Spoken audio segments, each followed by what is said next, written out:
Hello and welcome to the brand new season of QInsight from QGate, where we talk to the people who are at the sharp end of CRM, AI and business transformation. I'm Steve Clarke.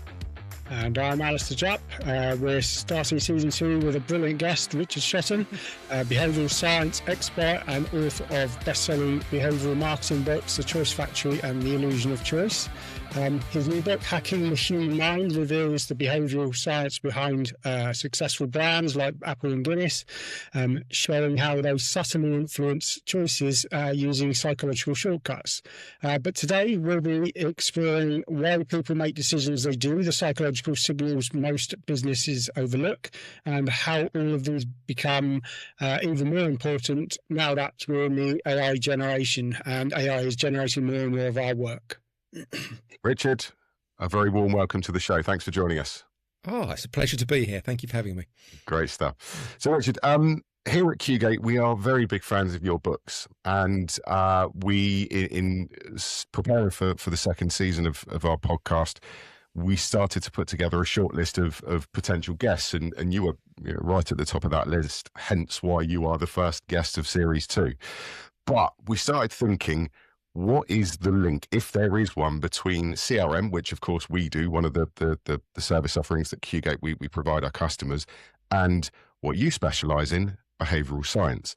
And of course we had a call prior to this in coming up with a few topics of conversation, and actually very quickly you maybe coined the phrase CRM as a behavioural data set. And actually, there is much more of a link with behavioural science and the very things that we provide, the CRMs. What does that actually mean? What did you mean by that term, CRM as a behavioural data set? What I meant is any business will be collecting information on a customer that they will then try and use to persuade them to change their behaviour. Spend more, pay a premium, buy more products. What is so interesting about behavioural science is it identifies certain data points that a business might never ever have considered are worthwhile collecting. It identifies those data points, shows they have a value, and suggests businesses are sitting on a goldmine of information that could be harnessed to their benefit. And I think it's often the fact that some of these pieces of data and their value is quite counterintuitive. That's the benefit of behavioural science. It opens our eyes to the value of seemingly mundane information. So we have fields in our dynamic system, right? We have dates of birth, we have anniversary. I'll be frank and honest, we as a business have completely overlooked those fields. We just see them as just nicety, so you can say a nice thing on the sales. Oh, it's your anniversary today. So what you're actually saying is we can turn those into something valuable for us. Yeah. To take an extreme example, there's a academic called Adam Alter, works at NYU, and he came up with this idea of 9 enders. So a 9-ender is someone whose age ends in 9, 29, 39, 49. If that's your age, you're a 9-ender in his view. And Alter's argument is that this is a very interesting age because you are much, much more likely to make massive changes to your life when your age ends in 9. Now, his argument, which at first, when I first heard that, I thought this is hokum. Why could possibly make any difference? But Alter's argument is that there's nothing magic about an age ending in 9, but most cultures, certainly British, certainly American, most cultures give disproportionate emphasis to the turn of a decade. So I don't think anyone would disagree that turning 50 is a massive deal, turning 51 isn't. And Alter's argument is, as you approach that landmark moment, so when your age ends in 9, as you approach the turn of a decade, you step off autopilot and you at least consider how you're behaving. So essentially his argument is, even though the landmark moment is arbitrary, because we culturally give it importance, it causes people to reflect on their life. And it's that act of reflection that's so important. It means they're not just going through life with the blinkers on, they actually are open to more ways of changing their behaviour. Now that's his theory, and many fields would just stop there. But the thing I love about behavioural science is theory is never enough. You've got to test the hypothesis in the real world. So Alter goes out and looks at 3 different data sets. He looks at first-time marathon runners. He looks at Ashley Madison data. So this is an affairs website. And he looks at American suicide data. And for each of those data sets, he sees a pronounced spike when people's age ends in 9. So marathon runners, 48% more likely to do it when their age ends in 9 than another age. People are 18% more likely to join Ashley Madison, this affairs website, when their age ends in 9, 18% more likely. Now, the reason I'm going through that in so much depth is think about people's database. You know, you mentioned capturing date of birth.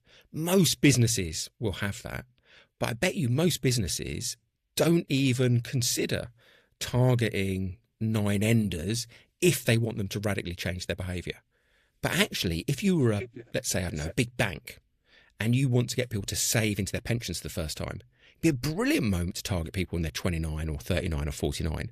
But most businesses, because they don't know about this behavioural science principle, wouldn't collect their data in a way that they could access it, or even if they saw there was maybe this spike in new behaviours at that particular age, they might just say it's noise and they might just ignore it.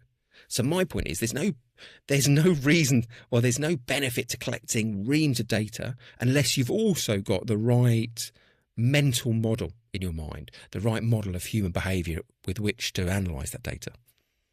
I think I turned 50 this year, actually. I was just Likewise. Yeah. But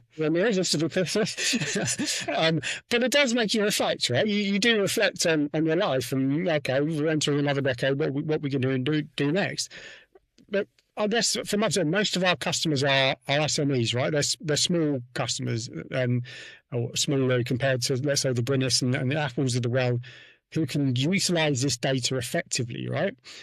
I'm really interested to understand how can small companies utilise this in the same way. You know, so I've been thinking about this and some of the things. Well, how do we surface it effectively to them? You know, at the moment we capture very operational data for them, and it's very easy to surface that in a dashboard, right? But behavioural data, how does that surface? How do we build that practically for them to use? Well, I guess if sticking with 9-enders, and I'll move on to an SME example, but let's say you are a consumer business and you're trying to sell savings. Well, what you would need to make sure is that you are capturing and analysing people's age on a yearly block. You know, don't look at data on a 5-year basis, look at it on individual years, because then you would be able to see whether or not this spike in new behaviours affects your customers, your potential leads. Now, if you go to something like B2B, you might say, well, okay, maybe 9-enders is less relevant for B2B. But you could then say, okay, well, let's have a look at another behavioural science set of experiments that identifies this window of opportunity. So I've done some work around an idea called life events. It builds on work by Catherine Miltman, who's at Wharton. So she came up with an idea called the fresh start effect, which is essentially the idea that people behave in the same way because they don't want to appear inconsistent. There's a lot of cultural pressure to not vary our behaviour. But her argument is when we enter new time periods, our link with our past self is weakened and we become more open to change. And what she showed was that at the beginning of new time periods, whether it's the start of the year, the month, after a birthday, people are more likely to change their behaviour. Now, when I read about that, I thought, okay, well, that's interesting. But if these minor fresh starts are important, what about more meaningful ones? What about when someone changes their job? What about when they get a promotion? And there is an even bigger spike in change in behaviour around those more meaningful landmarks. So if I was an SME and I had a database of, 1,000 customers, if I noticed that one of those customers had changed their address, or they changed their job title, or they moved to a new company, what I would be thinking is, if they're an existing customer, that should be a red flag, because it suggests this fresh start, that their loyalty to us, their habitual use of our company, that is going to be weakened. So I would be putting disproportionate effort to make those people feel respected and loved and by the brand. So I think whether you're the biggest brand in the world, you're Nvidia or Apple, or you are a small business on the local high street, you can apply these principles. Yeah, particularly, I was going to ask you about B2B, because obviously businesses put stuff in place to actually prevent that sort of behaviour, where you're influenced by your emotions and stuff. You have that kind of process you go through. But it's interesting you put it that way. A lot of our clients and our people we engage with, certainly initially, are senior people within business. They might be founders or owners, and so they are sometimes the sole stakeholder who makes the decision, yes or no. So there's some feedback for you here, Steve, right? If you can see one of them approaching, and we've got a lead open for approaching their 59th birthday, that's a real window for us, right? Is that kind of what you're saying? Yeah, I'm saying you could look at it on either direction. If you have an existing customer and they approach a landmark birthday, or they've undergone one of these life events, you need to be wary. They are more likely to leave you. But you could see this as an opportunity as well, rather than a defensive tactic. Your competitors' clients, if they have undergone a life moment, if they've undergone a fresh start, they are less beholden to staying with that competitor. They are easier to win over at those moments. So you can see it both as a defensive opportunity to retain clients or an aggressive one to win new clients. It's interesting, especially with the likes of AI and Copilot. There are some businesses who are just not kind of open to it at the moment, but maybe that's a point where you might approach them with that sort of new technology and new things where they're looking for something different that's going to change. That would be an ideal opportunity to start taking that sort of technology into a client. Exactly. And often is the case, you'll have organisations that, for some part of their process, will collect this type of information. But in your experience, Richard, working with businesses like us and the companies like Apple, Guinness that you mentioned, how often do these businesses actually utilize this? I mean, are any businesses actually doing this in anger, or is it still very much conceptual? So lots of companies will use behavioural science principles, but there's still a large segment of people who actively misuse the principles. And even amongst those best in-class companies, there's still more opportunities. So move from the abstract discussion of that idea into something a bit more practical. There's a very well-known principle called social proof. So it's the idea that humans are a herd species, that we're deeply influenced by what other people do. So one of the best ways to sell something is to make a product appear like it's popular. Now, that has been proven again and again and again in lots of different fields. It's been proven amongst professionals and consumers. Now, some companies apply that, but there are many that completely misuse that principle. Now, you regularly see finance brands going out and saying, I think Nationwide had an ad which said something along the lines of, most people have less than £100 of savings. Now, if you think about social proof, that is a very, very bad piece of marketing, because what you're doing is telling people that lots of other people don't save money. Now, if Nationwide's intention is to encourage savings, it will do the exact opposite. If we think lots of other people aren't saving, it is going to make the situation worse. It removes a sense of transgression, and it makes that situation more likely to occur. So that would be an example of social proof being misused by a brand. Yeah. Now, of course, there are lots of businesses that use social proof. They go out and say we've got 1,000 customers, or we're the most popular accountant in this country.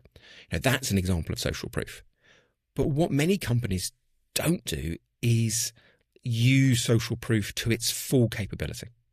So, for example, there's lots and lots of nuances around this idea.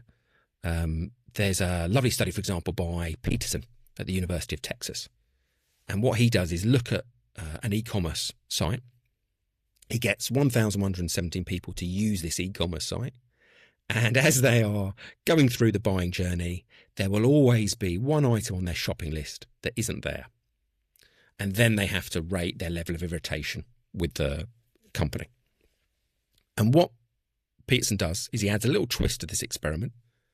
half the people, when they see that item that isn't there, it's labelled out of stock, half the people that it's sold out. And what Peterson finds is that the level of irritation with the website is 15% lower if that product has been labelled sold out. He explains this by saying this is social proof in action. If you say your product's out of stock, you're drawing attention to your logistical ineptitude. If you say the product's sold out, you're drawing attention to the high demand for this product. You're making it look like it's popular, and you are negating some of the issue. Now, I mentioned that because that more sophisticated, implied use of social proof, that's an opportunity that most brands don't use. And so I think whether you're in the biggest company in the world or the smallest, there are misuses of behavioural science to watch out for, like negative social proof, and there are these nuances of the bias that present an opportunity that's quite profitable. Oh, that's really interesting, actually. We quite often have to tell our clients that we're booked up, right, for extended periods of time. And we always do our best to try and alleviate that and pull it back in for them. But when we have that conversation, they don't tend to take it negatively, right? They don't see it as a bad thing. We say we're just solid. We've got put a lot of projects in, and we also give our existing clients foresight of that. In fact, I had a conversation with one today to say, we've got quite a few lot coming into our pipeline in the next 3 months. We know you've got a project. You're a good customer to us, so please tell us some foresight so that we can work with that, right? And it's a really positive conversation to have with them, right? Yeah, and if you think about it from the customer's perspective, why is social proof such a powerful motivator? Well, it's because there's a degree of neutrality to it. So if QGate run some digital ads saying we're amazing, people are going to see that and think to themselves, well, of course QGate are going to say that because they have a vested interest to do so. Every brand has a financial interest to say they're amazing. So often advertising will be treated skeptically.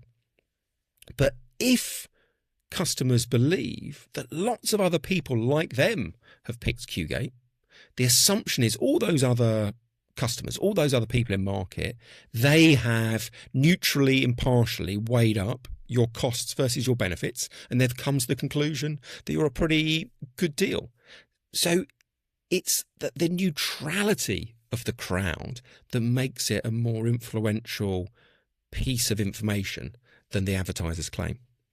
So you're almost scaling up referral, right? A big amount of traffic to us is referrals from a partner, someone we've worked with, and they've said these guys are good and they pass well.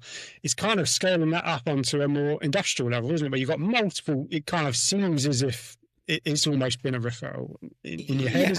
Yeah, absolutely. I think that's a good way of looking at it. Yeah, it's essentially, it would be saying, look, we have 50 customers in your sector. That's a social proof message. So rather than just letting the customers go out and recruit other customers for you, it's turning that popularity into a message, and it's that neutrality, I think, of social proof that makes it such a powerful thing. It's interesting. So, Richard, we've spoken about human behaviour and behavioural science and CRM. Another massive topic, as we all know very well at the moment, is AI. Yeah, we are desperately keen to get your thoughts on AI and human behaviour. Tell us what your opinion. So I think the biggest point is AI and behavioural science are not in competition. If you want to get the most out of AI, you need to understand some of the behavioural science principles. You need to have this accurate model of what actually influences people. And the reason that's so important is AI never gives you an answer. Now, let's say you are writing an email to send out to your clients. You can give ChatGPT or Claude a brief and it will fire out a blog post. You can then do another prompt and it will do another variation. It will in minutes create as many variations of the blog post or email as you want. So the point is, it gives you multiple answers rather than a single answer. And once you get to the stage of having multiple answers, the user has to pick which of the options is the most effective. And how can you pick the most effective option unless you know what genuinely influences people? So to give you an example of this, many people working in B2B think the way to impress customers is to use complex jargon and fancy terminology. So they will probably brief ChatGPT to come up with a complex, wordy, high reading grade email. The problem, though, is that belief in the power of complexity is completely wrong. There are experiment after experiment showing that complex language backfires. So the most famous study in the area is a brilliant paper by Daniel Oppenheimer. So it's a 2006 paper. It's done when he was at Princeton. And it has one of the best ever titles for an academic paper. So the title is Consequences of Erudite Vernacular Utilised Irrespective of Necessity. Then there's a colon. And the final bit of the title is The Problem with Using Long Words Needlessly. And what, it's a rare flash of academic humour. What Oppenheimer does, he gets bits of text and he asks participants to read the text, and then the participants have to rate the intelligence of the author. Now, half of the participants see the original text full of complex words. The second half of the participants see a similar bit of text, but the complex words have been replaced by simpler alternatives. And Oppenheimer's key finding is that the second group, the people that see the simpler version, they rate the author as being 13% more intelligent than the first group who saw the complex version. So my point here is Oppenheimer's study shows that simple, easy to understand language reflects well on the communicator.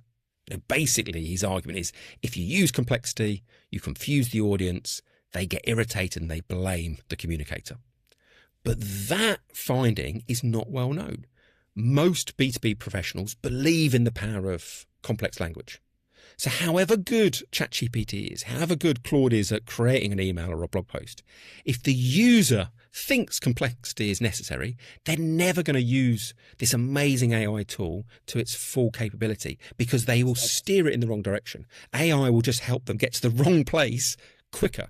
And that is a massive waste of a groundbreaking technology.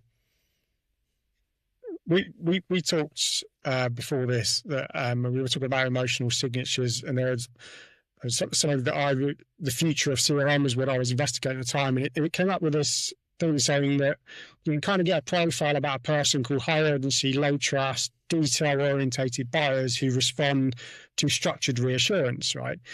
And that kind of ties in with what you're saying, that if you put out this really complex, doesn't understand it, you're going to completely alienate that type of individual, right? that kind of new persona.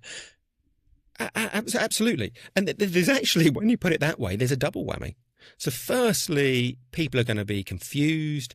It feels effortful to deal with, so they probably will not read the email now or read the report now. They'll save it for later because we're always putting hard to do things onto the kind of to-do pile. But the other problem you have is even if someone reads it now, even if someone engages with it and understands it, the chance of them remembering that information later on is tiny. There are some amazing experiments going back to the 70s which show people are very, very bad at remembering abstract ideas. They're very bad at remembering words that they can't visualize. They're very good at remembering words they can visualize. So there's a study from Ian Begg. He did it in 1972 at the University of Western Ontario. And he reads out a list of phrases, 22-word phrases.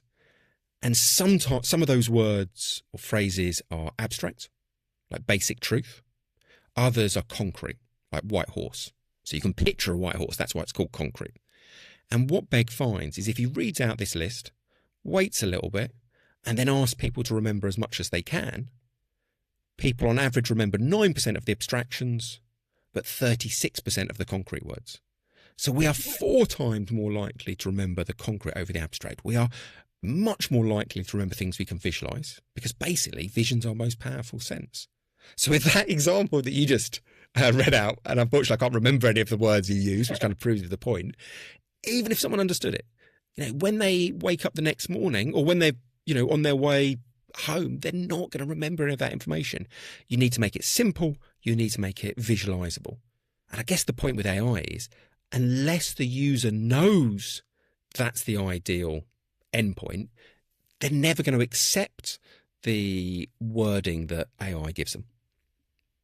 They say AI gives you a answer, not the answer, right? In terms, and that answer it's giving you is almost dictated along what you're asking it to do, and how you're acting, and how you're prompting it. In short. Exactly. Yes. If you've got the wrong mental model of what influence is, the prompts you put in will be misleading to AI, and it just wants to give you something you're happy with. And then if you're ever choosing between the different answers it's given you, you're going to pick the wrong one. So you're kind of damned in 2 directions. I think one thing I do struggle with AI, and I'm a big advocate for AI, don't get me wrong, I love it, right, and I use it a lot, is it never tells me, no, that's not right, or it doesn't ever give you that kind of, what are you talking about here? Whatever you put into it, it's going. You can specifically ask it to be critical of it, but it still doesn't go that far to say you are completely off the page here, right? As an individual, right? Where if you're talking to a person, they'll turn around and say, "What are you talking about?" Right? Oh, this is just junk.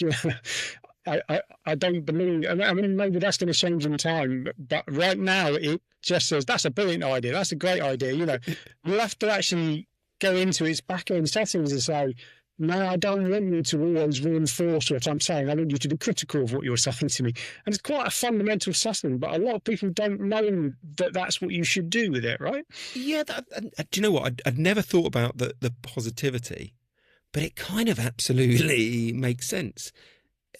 The end business model, I'm assuming here, and the AI is certainly not my speciality, but I guess it is going to be like social media. The longer people spend on AI, there's more chance to justify the fee that they charge, or to serve adverts up if it's a free model.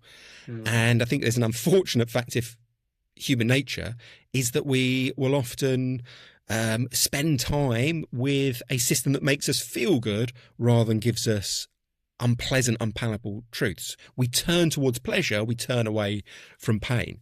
So it's in the business's interest, and I'm talking about the underlying owner of any of these systems, it's in their interest to keep you using them for as long as possible. And pleasure and affirmation will do that. Telling people they're wrong and making them feel lousy is not going to achieve that goal of maximising time spent on the system. I actually do crave it doing that at some point. I would just look around and go, no, you're absolutely wrong. Right? Let me show you how this really should be. Yeah. Because then it validates it for me, right? It says, actually, it's not just a yes person, right? It's actually, it would raise its profile to me as an individual, that it would be like that, and it would respond in that way to me. Yeah. I wonder if a workaround for the kind of present moment, and this isn't MI or a speciality, but there's quite a lot of experiments into the idea that we are, as people, over optimistic about how our interventions are going to pan out, how our new products are going to be received, how things are going to go in general. And one of the ways to avoid that failure and that over optimism is to do what Gary Klein calls a pre-mortem. So essentially, you get people together to come up with ideas why the new service that's being launched is going to fail. So you might say to them, okay, we're launching a new piece of accountancy software.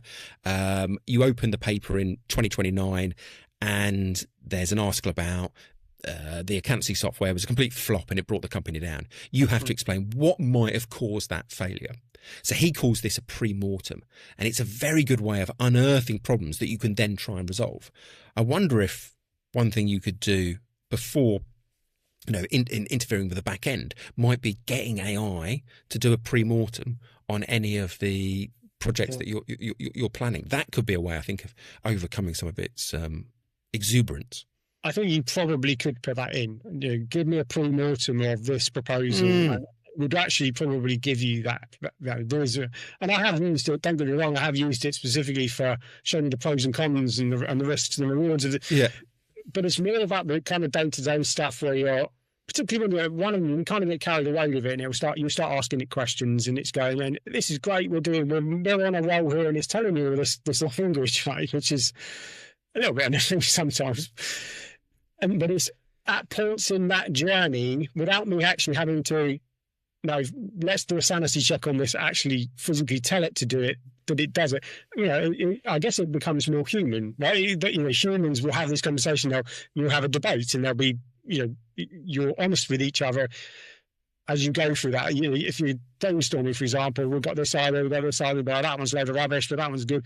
The first port call with AI would be, here's all your opportunities for these ideas you've had. And it won't tell you, unless you specifically ask it, give me the negatives of these, I'm not sure how that worked, but anyway, we've gone down a bit of a rabbit hole. But I found it fascinating, right? That and I personally get carried away with it, right? It will, you go on and on with it, and it's going, oh, this is great. And then actually the next morning we read it back and we go, what a load of trosh.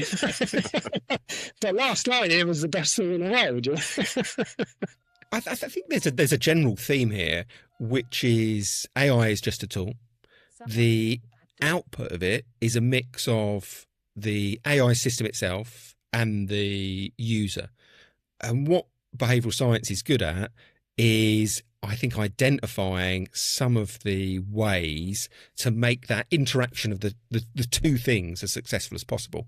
So there's a 2022 experiment by Delacqua, who's at Harvard Business School, and he gets 181 recruitment consultants, and he shows them nearly 8,000 CVs, and he sets the recruitment consultants a task.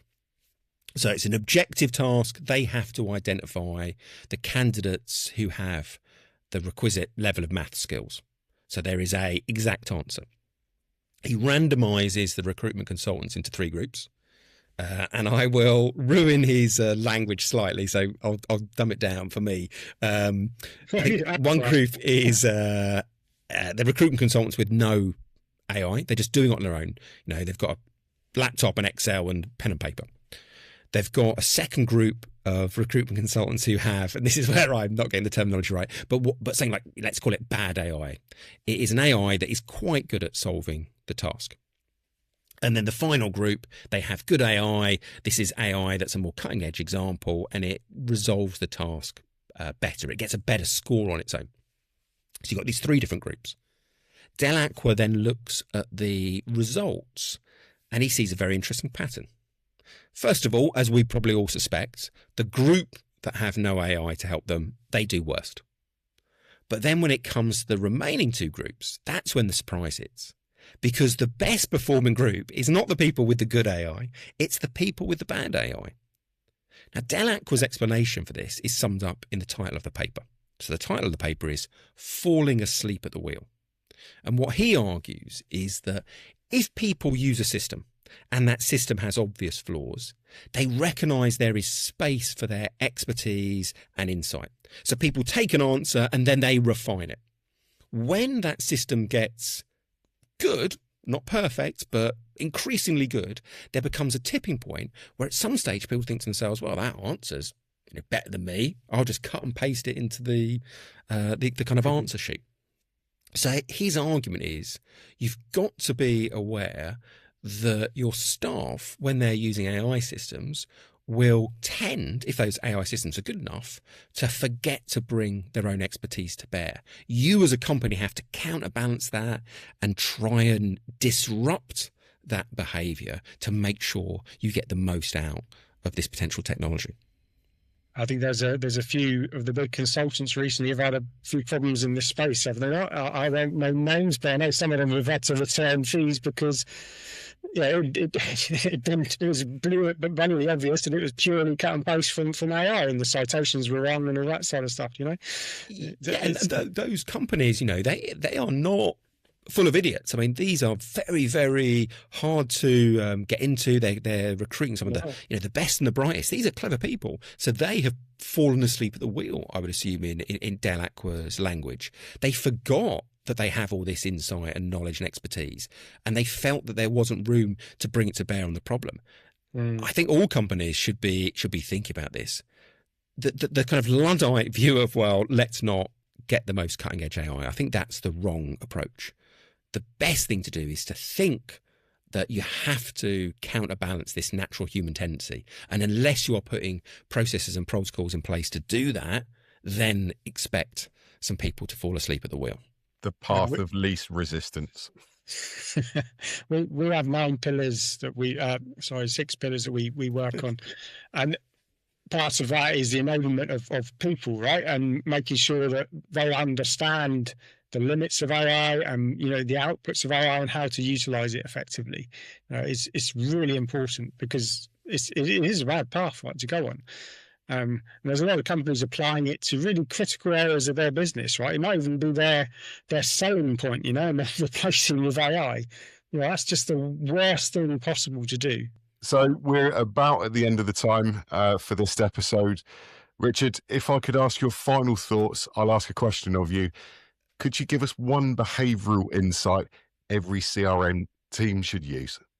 Oh, great question. So I think I'm going to have to agree with the premier thinkers in behavioural science. So last 25 years, there have been 2 behavioural economists, behavioural scientists who've won the Nobel Prize for economics. So 2002, Daniel Kahneman, 2017, Richard Thaler. And interestingly, both of them in the past have been asked, what is the single biggest thing that you've learned from all your research, all your experiments? And they both say the same thing. Their answer is very simple: make it easy. Now, that's not just a statement of the obvious. It's not just them saying, if you make a behaviour easier, it's going to happen more. They go a step further. They say that if you boil things down to the fundamentals, there are only 2 ways to change behaviour, really. You can motivate people to want to do something, or you can make it easier. And their research shows again and again, most of us overestimate the importance of motivation, and we underestimate the importance of identifying small barriers that are stopping people behaving the way that we want, and we underestimate how much of an impact removing those barriers will have. So their argument is most businesses, CRM, marketing, accountancy, finance, whatever business, most businesses will be putting too much emphasis on motivating people to want their products, not enough in making it as easy as possible to access those products. So their argument would be, go through the customer journey, identify even the most trivial bits of friction, put more effort into resolving it, and it will tend to have an outsized effect. So I think I'd go for make it easy. Excellent. Ali, any thoughts for you? I'm not sure I can follow that. I'm going to talk about CRM now. The CRM angle for me is simple, right? That build the behavioural rules into the system. If it matters to people, it should exist as a signal in CRM. I think there's a challenge for SMEs that in identifying the rules in their world, what are the things that are going to work for them, and understanding the meaning of those things. What direction should it take you on as a business? How should you react to that? And that needs to be told to them in a very efficient way. For me, CRM is at best when it reflects not just data about people, but the behaviour driving the decisions of people. I think that's kind of my closing statement today. Sounds very good to me. So let me just finish off here. So thanks for joining us for this episode, our first episode of season 2 of QInsights. If you enjoyed this episode, be sure to follow us or subscribe. You can find us on Spotify, Apple Podcasts, Amazon Music, and YouTube. Richard, once again, thank you very much for joining us on the show. And next time, we will be joined by Kelvin Papp, a technology leader with nearly 2 decades experience, going from hands-on consultancy into senior executive leadership, bringing technical expertise with business impact. But in the meantime, to learn more about how QGate helps businesses grow through Dynamics 365 CRM and Copilot, visit qgate.co.uk. We'll see you next time.